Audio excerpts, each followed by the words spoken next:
क्या आपने कभी गौर किया है कि कुछ लोग जैसे जादू की तरह अमीर बन जाते हैं, जबकि बाकी लोग उतनी ही मेहनत के बावजूद वहीं के वहीं रह जाते हैं? क्या यह सिर्फ लक का खेल है या इसके पीछे कोई ऐसा हिडन फार्मूला है जिसे बहुत कम लोग जानते हैं? दोस्तों, the science of getting rich कोई आम किताब नहीं है। यह एक ऐसी साइंटिफिक गाइड है जो बताती है कि अमीरी कोई रहस्य नहीं, बल्कि एक विज्ञान है।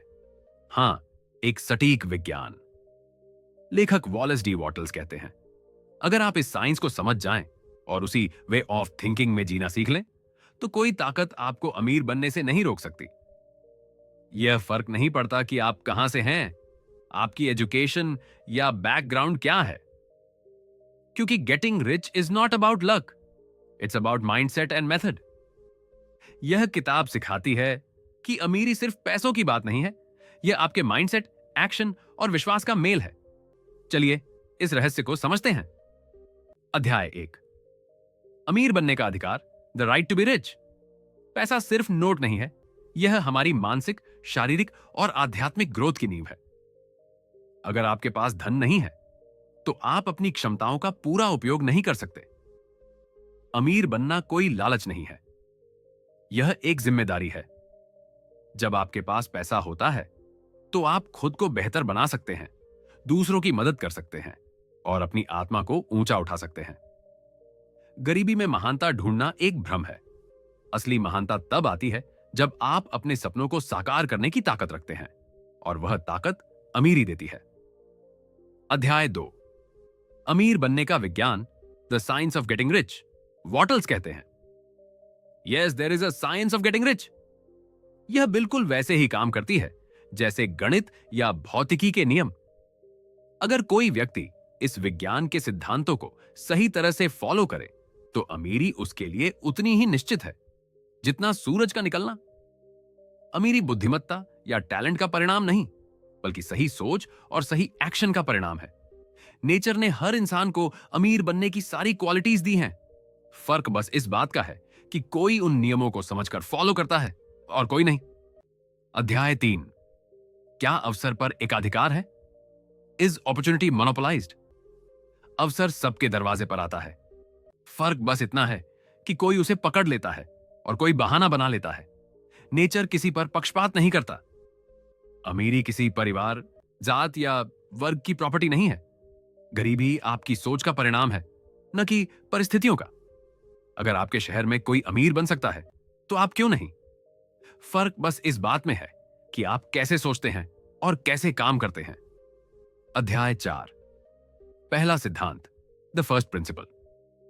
अमीरी की शुरुआत पैसों से नहीं, सोच से होती है। हर चीज की शुरुआत एक विचार से होती है। जो आप अपने मन में सोचते हैं, वही आपकी हकीकत बनती है। आपके विचार ब्रह्मांड की उस ऊर्जा को सक्रिय करते हैं जो चीजों को रूप देती है।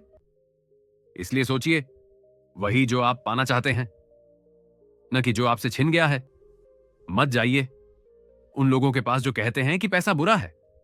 अमीरी की तस्वीर अपने मन में रखिए और उसे जीना शुरू कीजिए, क्योंकि जो आज रियलिटी है, वो किसी और का कल का विचार था।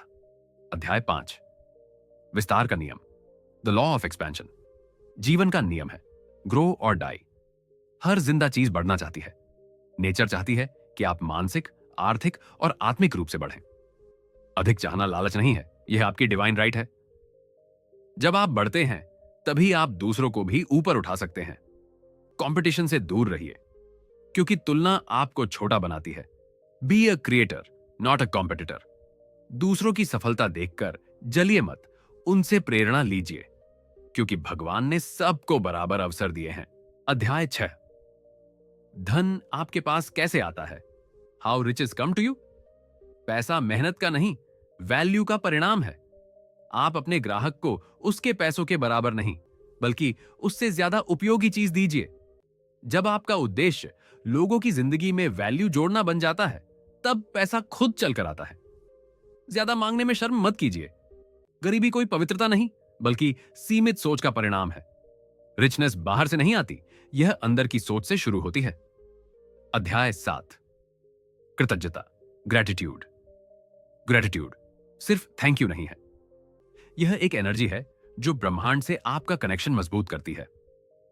जब आप आभारी होते हैं तो आपकी सोच नेगेटिविटी से मुक्त हो जाती है और आपकी एनर्जी तेजी से आपके गोल की ओर बढ़ती है। शिकायत करने से रास्ते बंद होते हैं, आभार जताने से रास्ते खुलते हैं।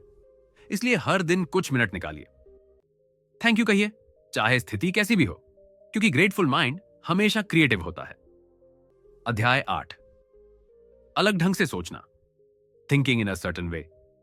हर चीज 2 बार बनती है, पहले माइंड में और फिर रियलिटी में। आपके विचार ब्रह्मांड तक वेव्स की तरह पहुंचते हैं।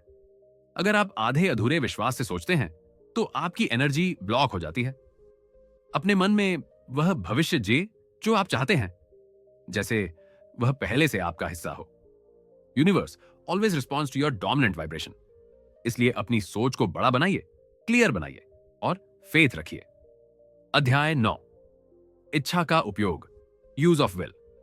डिजायर ही वह ताकत है जो आपको आगे बढ़ाती है, लेकिन उसे सही दिशा देना जरूरी है। दूसरों को बदलने में अपनी विल पावर बर्बाद मत कीजिए, खुद को बदलिए। एक दिशा चुनिए और पूरी शक्ति उसी में लगाइए। गरीबी की बात मत कीजिए, अमीरी पर ध्यान दीजिए। अगर आप समाज की मदद करना चाहते हैं तो पहले खुद सक्षम बनिए, क्योंकि गरीब को भीख नहीं, प्रेरणा चाहिए। अध्याय 10, इच्छा शक्ति का आगे उपयोग, फर्दर यूज ऑफ विल। अपनी सोच और मेहनत को अपने सपनों की दिशा में लगाइए।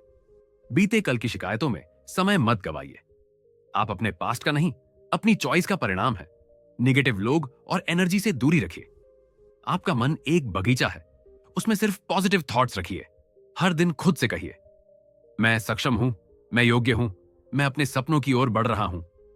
याद रखिए, सफलता कभी कॉम्पिटिशन से नहीं, क्रिएशन से आती है।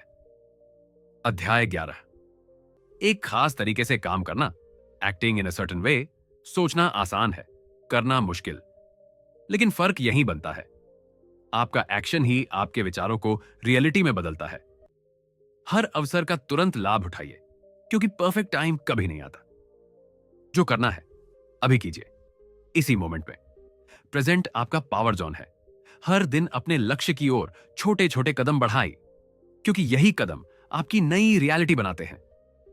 किताब का अंतिम संदेश, अमीरी कोई रहस्य नहीं, एक विज्ञान है, और यह विज्ञान हर इंसान के लिए समान रूप से काम करता है। अगर आप अपने विचारों को सही दिशा में ले जाएं, विश्वास और कृतज्ञता के साथ काम करें और लगातार वैल्यू बनाते रहें, तो धन, सफलता और शांति खुद आपकी ओर आने लगती है। Think rich, act rich and live rich, क्योंकि अमीरी की साइंस आपके भीतर ही है।